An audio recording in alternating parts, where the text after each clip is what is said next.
Mayor Francis yan, Zamora. tiginan po namin. Yes, kabayan. Oo. Okay. Thank you. Nagutom. Si- Maraming salamat, kabayan, ng sitwasyon dito sa lungsod ng Maynila. Christian Yosores po. Yun, ang reklamo ni Inang, isang pedicab driver. Si Mayor Francis Zamora. Mayor, magandang umaga po. Thank you po. Opo, kabayan, magandang umaga at maraming salamat po sa pagkikita sa inyong programa. Matindi yung problema ni Inang. Strike everywhere pala sila. Kahit saan pwedeng dumaan. Ay, pedicab po ito, Mayor. Oo, no? Napakinggan ko yung bahagi ng kanyang panayam at gusto ko lang hong banggitin po sa inyo at sa lahat ng nanonood at nakikinig. No? Kahapon nga po ay nagpasa na ng resolusyon ng Metro Manila Council kung saan ay pinagbabawal po ang mga e-trike, e-bike, tricycles, pedicabs, mga kuliglig at other similar vehicles along national roads, kabayan. No? So, bakit po natin ginagawa yan? Una-una, para naman po sa kaligtasan ng bawat isa. Alam niyo ho, kabayan, kahapon sa aming Metro Manila Council meeting, maraming videos po ang pinilabas kung saan merong mga ganyan, pedicab, mga tricycle, mga e-trikes nasa South Luzon Expressway. Nandito po sa mga malalaking kalye natin, mga major thoroughfares, mga national roads. At maraming video din tayo nakita na nababangga po sila na aksidente. At much worse, kabayan, no? Opo. May mga video tayo nakita, mga bata, mga minor de edad, sila nagmamaneho ng e-trike. Correct. Ang pasahero nila, mga minor de edad din. Nako, parang naglalaro. Kaya ho, napakadelikado ho nito at kaya tayo nag-set ng mga regulations for the safety of everyone. Narinig ko yung hinaing po ng nanay kanina, wala naman nagsasabing bawal sila mag-pedicab. Doon lang tayo sa mga lugar na papayagan po ng LGU. Kaya ang aking abiso po kay nanay. I-identify po ng ng LGU, ng mayor. Yes, that's correct. Kasi ho, yung mga national roads, sakop po yan ng MMDA. Ngayon, pagdating naman po sa mga city roads or local roads, the LGUs po can pass ordinances, kabayan, prescribing kung saan pwede ang mga pedicabs, e-trikes, e-bikes. So, hindi ho natin pinagbabawal totally. Okay. Sa bagay, Mayor, matagal na ho ang reklamo dito sa mga e-bike, e-trike. Naguguluhan nga ang taong bayan. Bakit padami ng padami? At mismong sa Quezon City Government ay sila nagpo-provide ng e-tricycle. Yung mga kulay puti na naglipa na po dyan sa Quezon City, particular sa Tandang Sora na napakahaba po ng pila. Okay, so dapat ayusin din ng local government yan. So ito hong mga Metro Manila roads na covered ng vehicle ban na ito, e-vehicle ban, ang nagpalabas nito ay MMDA pa, hindi ito local government. Tama po yan. Sapagkat sakop po ng MMDA ang jurisdiction sa mga national roads na ito, kabayan. Opo. At pagdating naman po sa local roads, halimbawa dito sa San Juan, pagkatapos ng pagpupulong kahapon, I will now meet with my Traffic and Parking Management Office sa mga barangay captains din, no? Upang planuhin naman natin, saan naman natin ayusin, papayagan sila bumiyahe dahil hindi nga ho pwede sa Ortigas Avenue, hindi po pwede sa Araneta Avenue, hindi rin po pwede sa along the areas of Aurora Boulevard. So, where can they pass? No? Meron po tayong instances, kabayan, na kung kinakailangan talaga tumawid lamang sa mga kaling hindi pwedeng baybayin, ay pwede naman ho yun basta tatawid lamang sila. Natatandaan ko kasi sa EDSA dati, Mayor, pinagbawal din ng tricycle. Dati nakakadaan ng tricycle sa EDSA, pinagbawal din kahit tumawid lamang dahil delikado nga. Correct. But in local roads po, no, halimbawa kami sa San Juan, kung talagang kinakailangan tawidin, example ko po yung Aurora Boulevard, kabayan. Aurora Boulevard divides portions of San Juan. So, kinakailangan talagang tumawid sa kapirasong bahagi ng Aurora Boulevard upang umabot sa kabilang side. So, yung mga ganong pagkakataon, pinapayagan namin yung mga tricycle po. Yun. So, mahalaga dito ang magiging aksyon ng local government. Ano po? Yes po, kabayan. At yun naman po pinag-usapan ho namin kahapon. Yung mga mayors, kanya-kanyang mga pagpupulong yan sa mga Traffic and Parking Management Office nila upang i-prescribe saan ba pwede at hindi pwede ang mga e-trikes, e-bikes, mga pedicabs, mga kuliglig. Yun ho bang 2,000 pesos o 2,500 pesos na multa, sa MMDA lamang ho yun o lahat-lahat na yun? MMDA po yun, kabayan. Okay. Yan ay along National Road. Road, oo. At ito po, kabayan, gusto ko rin pong banggitin, no, kahapon na pag-usapan din, na ang LTO po ay aming hiniling na maglabas din ng guidelines para nga po aligned po, kabayan, ang LTO, ang MMDA, pati ang mga LGUs para hindi ho magkaroon ng anumang confusion o pagkalito sa magiging regulasyon at polisiya. Kaya best po na meron tayong isang unified regulation na susundin po ng lahat. Paano yung lisensya?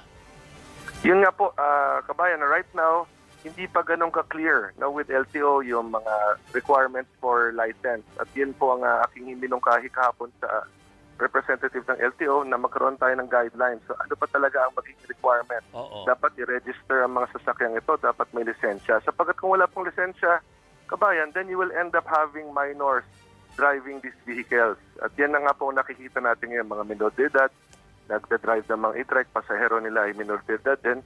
Obviously, kung wala silang license, kung minor sila, hindi sila sumailalim sa tamang pagsanay sa pagmamaneho. Oo.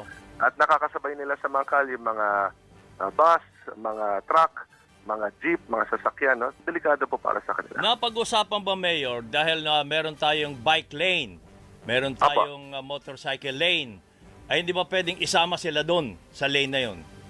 Wala pa hong ganong discussion na kabayan, pero ang napag-usapan ho kahapon at informally lang napag-usapan namin ni Chairman Artes, ay minsan ho kasi dati ng panahon ng pandemya, ay nag-set ho tayo ng bike lanes and motorcycle lanes dito po sa San Juan, kung saan nasa right lane ho sila, no, sa pinakakanan.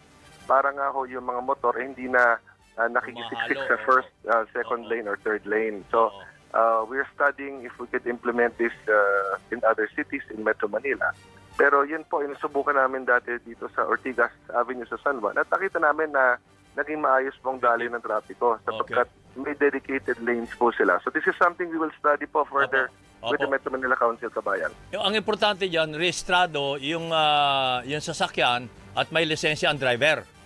Tama po yan. Sapagkat kung kayo po ay mahuhuli na nagmamaneho ng e-trike at e-bike na walang lisensya, ay pwede pong impound. Yun. Pwedeng impound. Okay. So, kailan ho ipatutupad to? Tama ba ako? Abril? Apo, yung pagdating po dito sa Metro Manila Council Resolution na ang MMDA po ang magpapatupad, ang sinabi po ni Chairman Artes ay buwan ng Abril. Pagdating naman po sa LGUs, kabayan, depende na ho yan sa mga local government units kung gaano kabilis po sila magpapasa ng mga ordinansa prescribing where these vehicles will be allowed to pass. Hintayin na lang ho natin. Mayor, isa pang issue na gusto rin naman siguro niyong masagot ito. Yung tungkol sa naging pahayag sa Senado ni Senator J.B. Ejercito na ewan ko kung kumakatawan siya sa San Juan din, na yung kinukolekta daw ho, nangungulekta daw po ng kickback kayo at yung mga barangay officials sa binibigay na parang tupad, ang tawag niya ay tupad scam diyan sa San Juan. Yes, kabayan, I categorically deny the allegations. Opo, napanood ko yung privilege speech. In fact, kahapon po, nagkaroon ako ng 2 press conference dito. Naglabas na rin po ako ng payag. Unang-una po, I am categorically denying any involvement dito po sa mga binibintang sa atin. At alam niyo po, ang mahirap kasi ho, kabayan, at ito I will share, wala naman po ako doon to defend myself.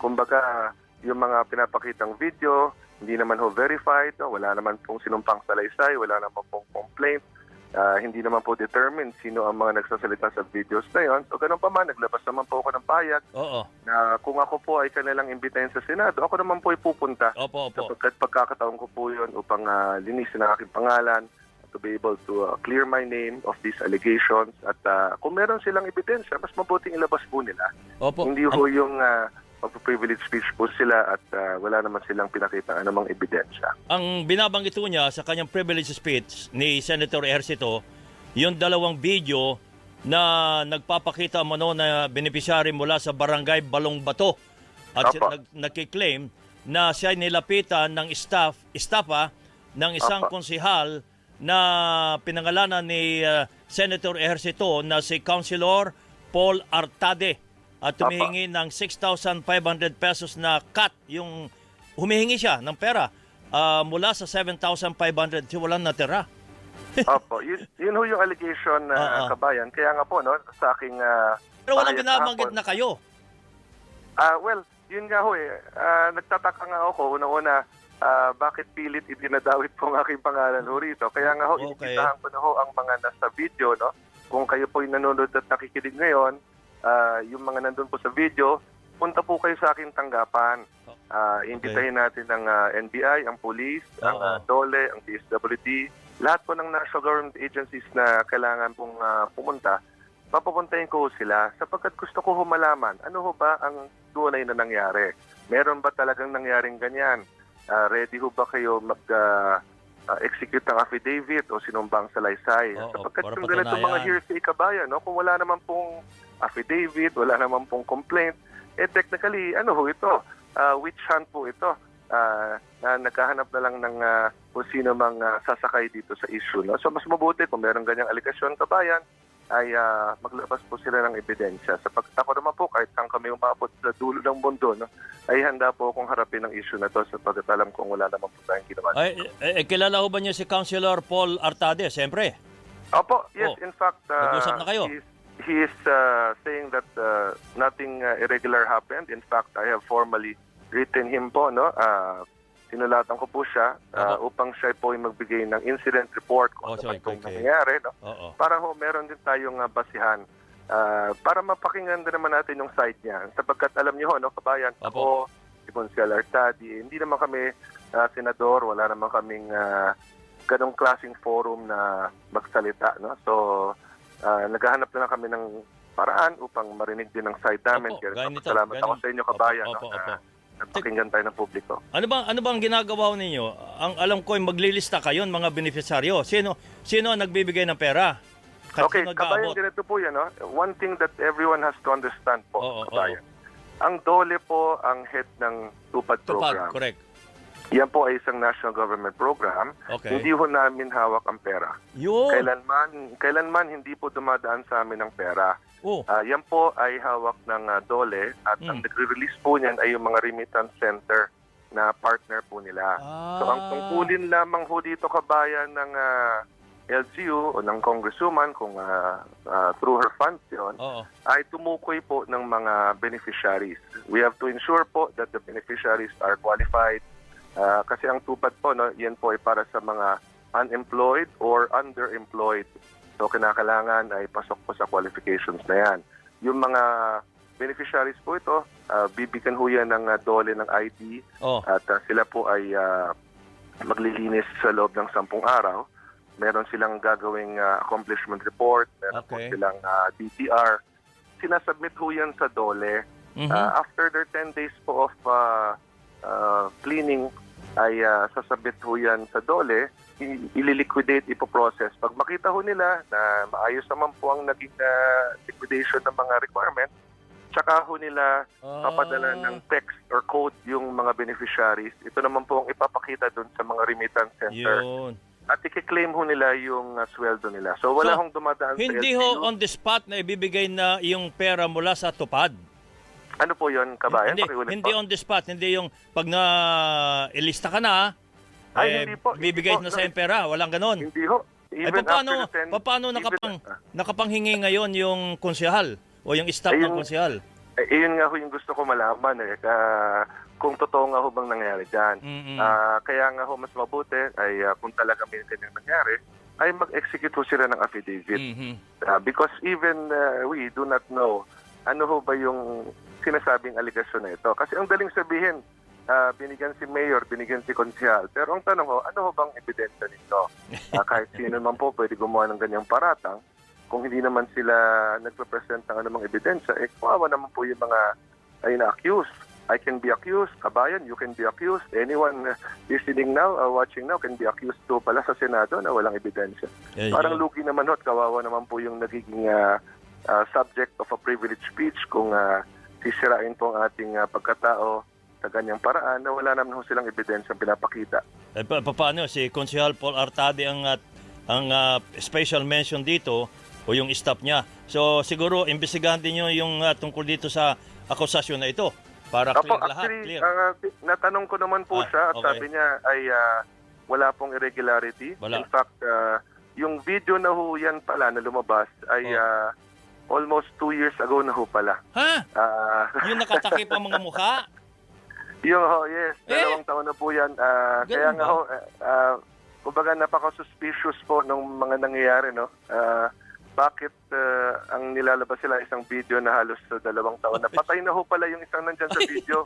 Yung Ano po ba ang yan? impormasyon Patay na na? nakuha ko kabayan, patay na. Ganun ba? Patay na yung isa? Kaya nga ho, nakapagtataka, no? Ano ho ba ang motive nito, no? Dahil ho ba filing of candidacy na sa Malapit na. katapusan ng taon, Malapit na, yung bang malapit na. dahilan kung bakit Yun. lumalabas po ang mga to. But kabayan, again, Oh, in any forum, no, sa Senado man o saan, I'm ready to face them. okay. Malinis po ang aking konsensya, handa po akong harapin sila kahit saan po, kabayan. Okay. Maraming salamat po, Mayor Zamora, at good morning. Maraming salamat po, kabayan. Tawag lang po pag may mga katanungan. Opo. Ay, patay na pala yung isa doon. At ito pala 2 years ago pa. At saka hindi pala kaagad bibigay sa yung pera, dadaan sa remittance center muna yung pera at doon nila kukunin. Ayun, yun ang paliwanag ni Mayor Francis Zamora, siya ang first presidente ng Metro Manila Council, Mayor's Metro Manila Council at mayor naman ng San Juan City.